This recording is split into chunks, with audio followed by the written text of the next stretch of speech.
Good morning, everyone. Today is Tuesday, the 24th of March. We are here gathering this time to do this morning chanting.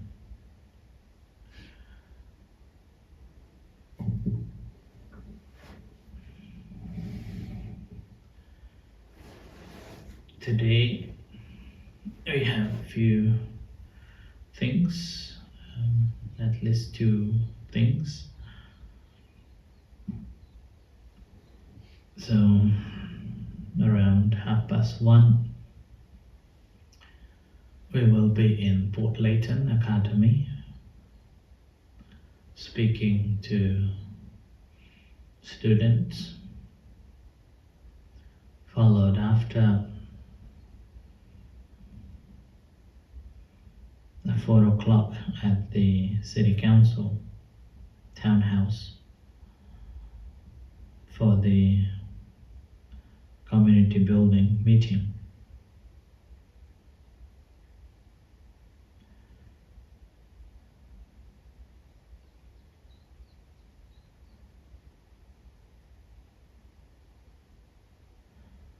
It's called a community cohesion event.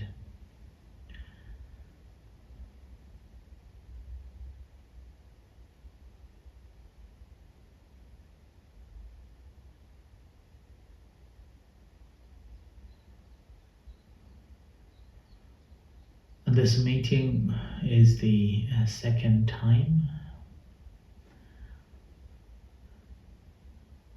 regarding how to develop a cohesive community in Aberdeen.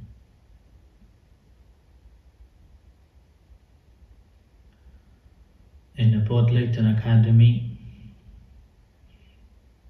we have been invited every year for this event to speak with students on various themes that the school chooses,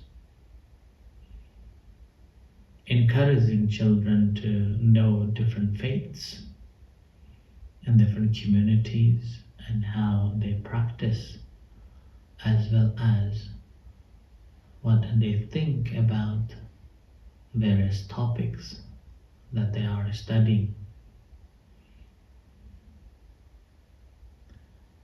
Oftentimes they prepare some slides for themselves to display and with some questions to ask.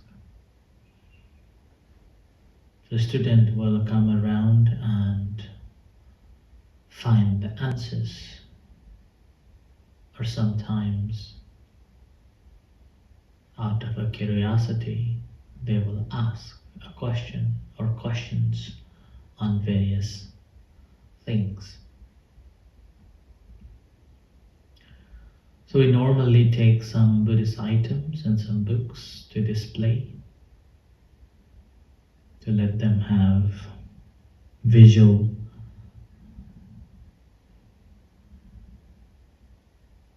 objects.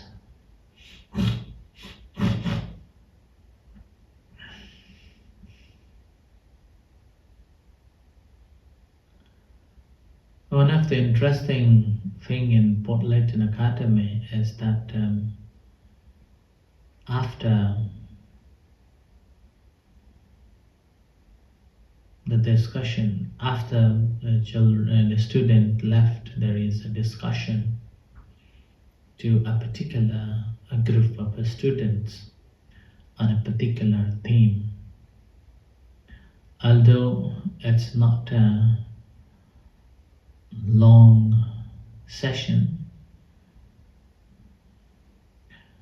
but it's quite a good environment that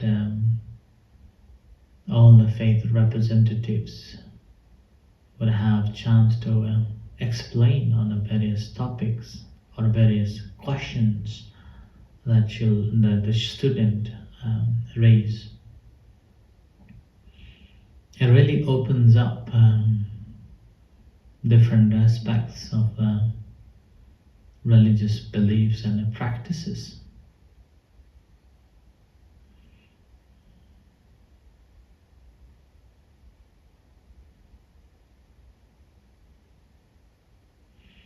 And such education is quite important. Otherwise, we are taking certain beliefs as the absolute and perceiving that cause a lot of harm, and we become someone who is aggressive or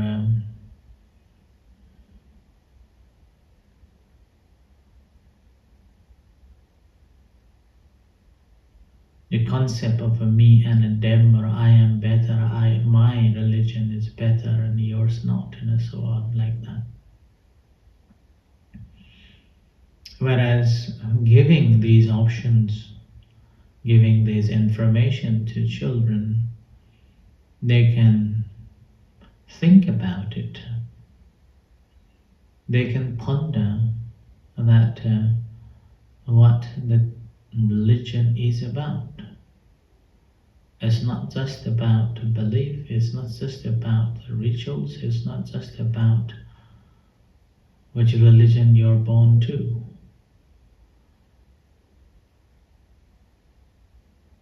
But they would have broad knowledge about the various religions and the beliefs and their practices, and what these religion thinks about on certain issues that they wanted to know.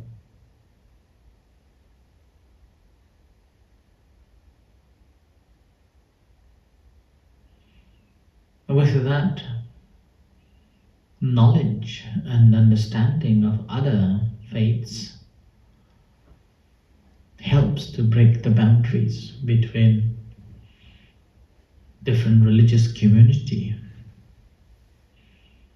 There is more acceptance, more respect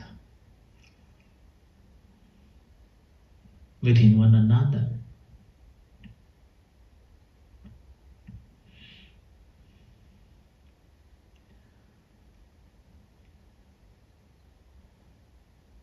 This is important for the harmonious society.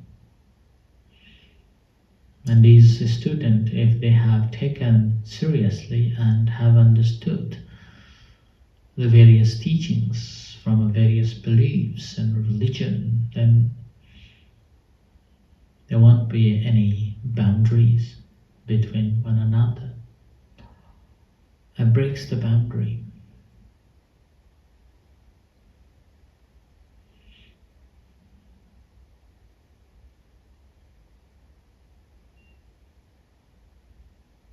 Which is the reason whenever invited to visit the schools or school visiting the center, I'm happily accepting their invitations or eager to visit the center.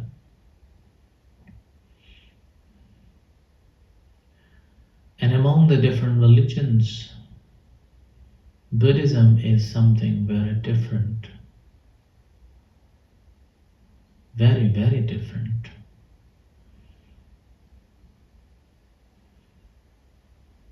And among the different religions, there is a concept of someone higher being out there looking after you, taking care of you, guiding you towards finding the happiness, leading you towards a heaven or a hell.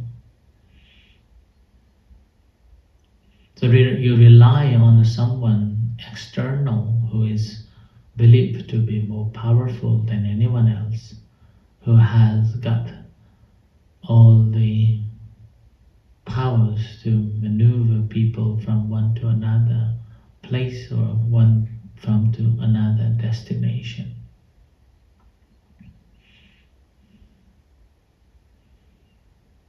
And based on that, lots of a war been done, or some even based on those wars develop the faiths and religion.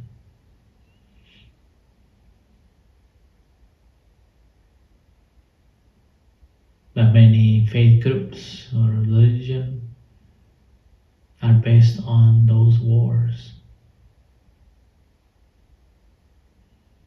And they're still keeping those rituals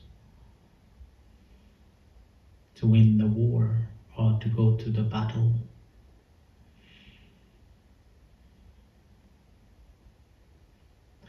The Buddhism is something different in a sense. There is no one who is externally taking care of you.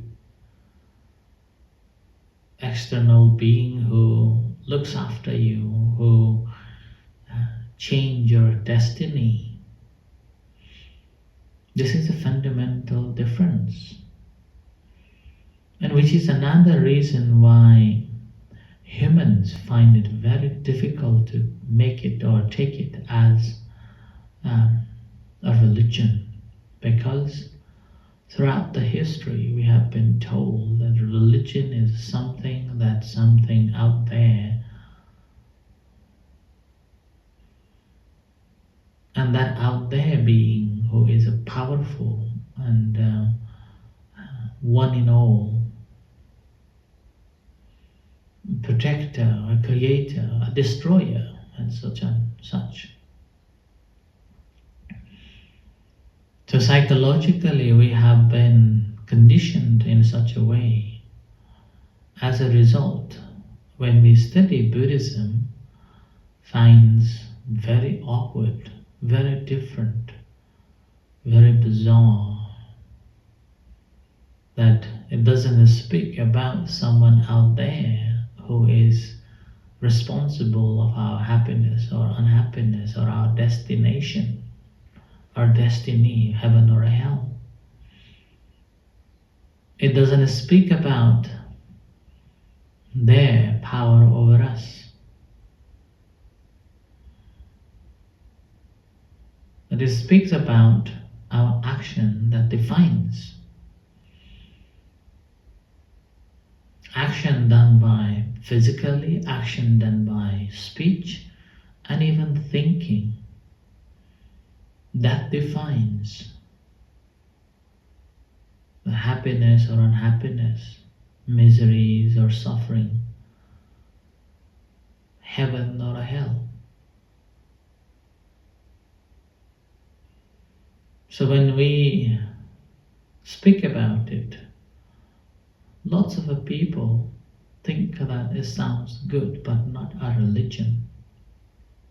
Because we have been conditioned that religion must be something that relates to a being out there who is powerful. Whereas in Buddhism, it's not such way. And quite often, people also find very difficult to appetite to it.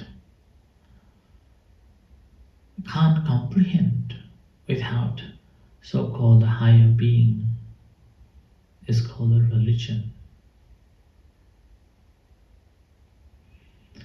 And not only the concept of the higher being, the concept of liberation is very different too. Very, very different. Concept of a liberation in any theistic religion, it speaks about a reunion, oh, everlasting, discarded.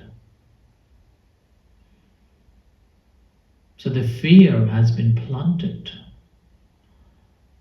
which is the reason we obey, or which is the reason we should be obeying. And the liberation is always dependent on that higher being, a powerful one and believed to be a creator. So we never sure, we never can be certain that despite your whole life of performing a good thing may not be a verdict you to be in heaven with the so-called higher being. There's always possibility of rejection despite how hard you practice, which is very normal. We can relate to even modern day's time. Doesn't matter how much you try to please the boss, end of the day, the boss will only seek its own benefit. So, doesn't matter how much belief or how much trust you have on someone, there is always window opportunity for the failure or disappointments.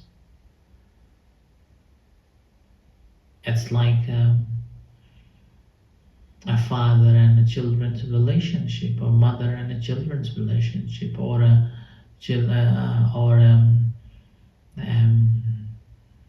boys and a girl's relationship, or a partner's relationship. You may have made a lot of promises. Promise to be loyal, promise to be loved forever. But quite often it is not the case. Always the breaks up, always disappointments, and even never spoken.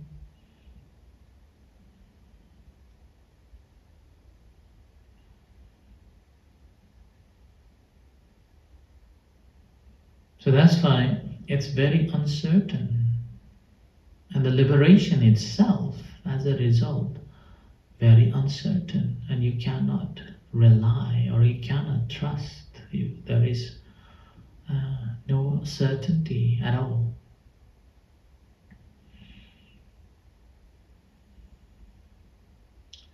Whereas in Buddhism, the liberation Buddha teaches, it's up to you.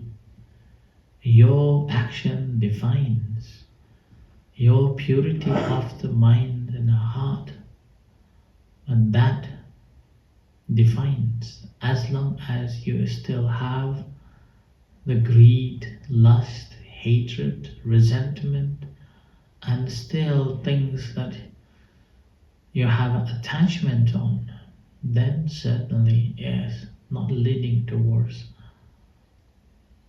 then quick liberation. Still work to be done. Is still desire persists, desire to be, desire want to be, desire want to this, want to not want to this, and so on. Then the liberation is still far away, but it's not dependent on anyone else, but it is depending on your own action. It's like a test, exam. If you want to be passed in the exam, you have to work hard. That's the simple mathematical result. Nothing more than that. So the liberation is in your hands. Whether you be in the heavens or hells, again, it's in your hand. You define, you decide your destiny, not anybody else. You define your happiness, not anyone else.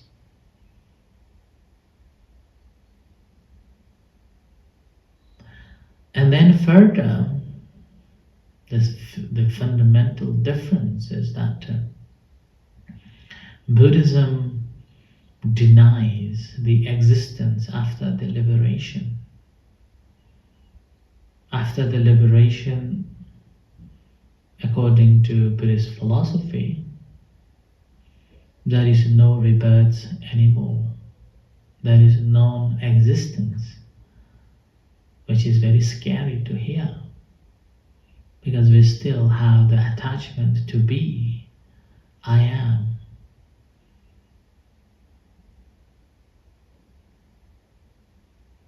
And the concept of no one, nobody, nowhere, it's beyond our explanation or attainment at this moment. So it's very difficult to comprehend.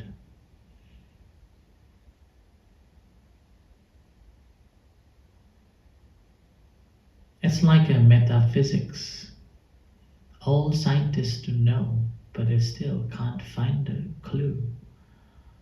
Whereas in Buddhism, the Buddha taught that it can be achieved, and there is a way to achieve. So there is so known as the anatta, the non-self, non-existence or non-substantial condition, state. So there is no one to be reborn, nowhere to be. A complete freedom from all the attachment, all the desires. Whereas in other religion, it teaches that even though you attain the liberation, you still exist with so-called higher being or a greater soul, which is very pleasing, which is very pleasing for all of us, those who seek our identity, seek the validation or validity, or seeks the everlasting forever.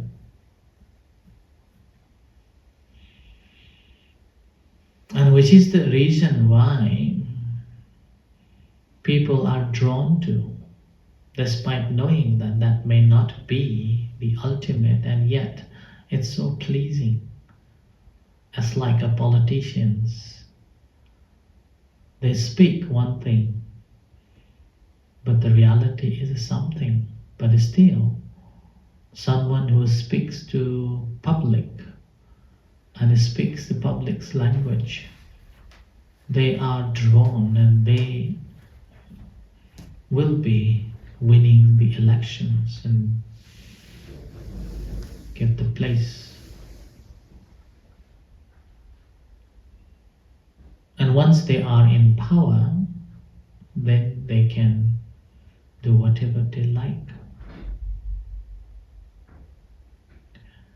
So we also like that. We believe that such a state is forever and happiness all the time. For happiness is also everlasting. And such hopes are given, and with that, based on our desire and ego and wish, so we work on that, thinking that this will be the everlasting happiness. So that's why this is also much easy to digest, whereas the concept of so-called a non-self or like emptiness is very difficult to digest and can't comprehend. Not only can't comprehend, it's beyond the any circumstance that we can accept our non-existence or like obliterated completely. Because we still have the ego, or we still have the identity, we're still attached to our own self. The who will I be? And this is again clearly proved by the scientific research or metaphysics, that nothing is unconditioned. Everything is conditioned, and once the conditions dissolves, everything collapses. from the tiny, tiny atoms to the large mega things.